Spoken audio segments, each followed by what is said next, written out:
Alright, welcome back to the channel. This is a video that I was hoping not to make again. So, as you know, we took the green thing, little sneak peek to the green thing there. It is home after mountain meet. This is the week after mountain meet. Took the car to mountain meet. Before we left for mountain meet, had to get the axle out of the white car. Got the axle out of the white car, threw it in the green car, left the axle on the ground, put back in the white car. When we came home from mountain meet, of course, the car was apart for 5 days in the driveway, and one of the neighbors called codes enforcement on us for having the car apart in the driveway. So there's no leeway here anymore. It is somebody in the neighborhood, and they are watching us very closely, waiting for us to slip up. This was going back together anyway. It's just they called so quickly, you know. It's like, well, now I'm not in a rush to put it back together, because now I have to do it. You know what I mean? So, of course, codes enforcement shows up. They write us for the cars apart in the driveway, the cars off the driveway. Even though they're registered and insured, especially the yellow one, registered, insured. And our Sequoia was still in the road with the green car on it. I hadn't yet unloaded it. And they decided to write us a citation for the Sequoia as well, for having the Sequoia in the road. We live on a dead-end street. We are the third from last house on this street. And it's a little ridiculous that we can't park overnight or whatever on the street. Like, we don't have traffic. I don't ever stop filming because of traffic unless it's like the garbage truck. So that's the situation we're in now. We're probably going to receive a fine,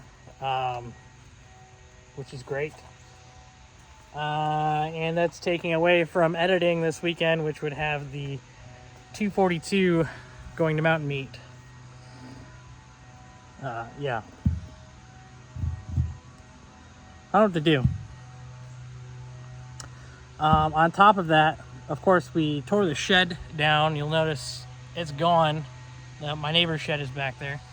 And I tore it down so that we could put a new shed, so I could build a shed, which is another thing I was going to try to do this weekend, which would allow me to put parts into the shed and pick up the mess of stuff laying around, which would help me part the white car and just get rid of that thing. We don't need it anymore. We have used plenty of parts out of it. Unfortunately, now we have to play the game of picking absolutely everything up again, parking absolutely everything on the driveway again, because I'm going to be traveling for work next week, which means everything has to be ready by Monday, so that they can come back and do their re-inspect.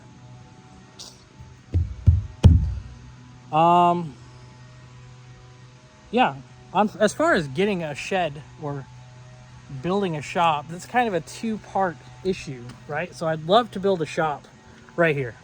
Like, that was the original idea. Cut this back and do that. But before I do the shop, I have to cut down trees. Yeah, those are like 100-foot pine trees, right? So we don't have a few of them. We've got at least 10 of them that would have to come down. These pine trees are absolutely ginormous. They're huge, and I've been quoted about 20 grand to take those down. The other thing is a shed.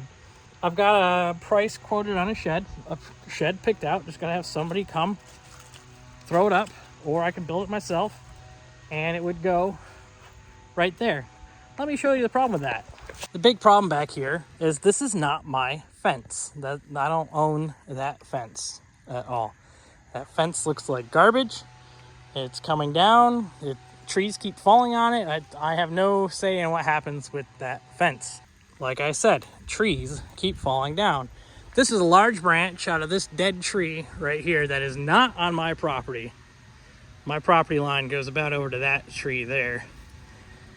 And everything against the fence is not mine. About a foot from the fence is mine. And I want to put a shed right here, but I keep getting these giant giant branches falling out of these trees. Eventually it's just going to be a tree. Of course, it fell on my lawnmower. Hopefully it's still good. But yeah, just I'd like to put a fence up to hide all this, but what's the guy to do, right? Stuff keeps falling on us. That's why the fence is all torn apart there. It'd be nice to have a nice wooden privacy fence across the back. And then I got these trees up here that are all just ready to die. And of course, it wouldn't be Dean of Machines without lawn care enthusiasts, as you know. So I'm kind of in a pickle here. As far as renting a shop goes, about 2 months ago, we had a lease signed on a large warehouse. Like, I mean, 50 by 50 workspace with 2 garage doors, plenty of floor space, perfectly square, a lot of space. Wired for 230. Could have had all the tools and stuff we wanted. I backed out of the lease before we even took the keys. I went in there for an inspection of the property before we received the keys, and the electrical in the place was a nightmare. I mean, we're talking like the panel was open, wires hanging out, electrical boxes still hanging off the wall. That is a hot 230 volt. And I just went through this with a meter and checked some things, and the previous tenant went through the wall, tied into the lighting, which doesn't work completely, and then this box right here is hot. The wall was falling down. It was kind of crazy. They were supposed to fix all this stuff, which that property was a result of the first time we dealt with codes. So we've looked at 4 different houses. We've had them fall through. I don't really want to build on this property. I don't want to be here in this neighborhood enjoying my cars because, well, obviously somebody has a problem with what we're doing here. I try to keep it pretty well reserved. I try to keep it pretty picked up. Try not to be too loud. Trying to put a new shed up, you know, trying to keep things looking good, but what are you gonna do? So if you happen to have a bunch of tree climbing gear, if you're a tree guy, if you know how to do this kind of thing, and you're not afraid of 100-foot pine trees, comment down below. Or if you're in the southeast and you have a lead on some property, preferably with a barn, please let me know. I am very, very interested. It does not have to be move-in ready. I'm looking for firehouses. I'm looking for schools, libraries, government buildings, large old warehouses that would be interesting content. So if you have something like that nearby, or you have in contact with somebody that can set up commercial space, that would be great.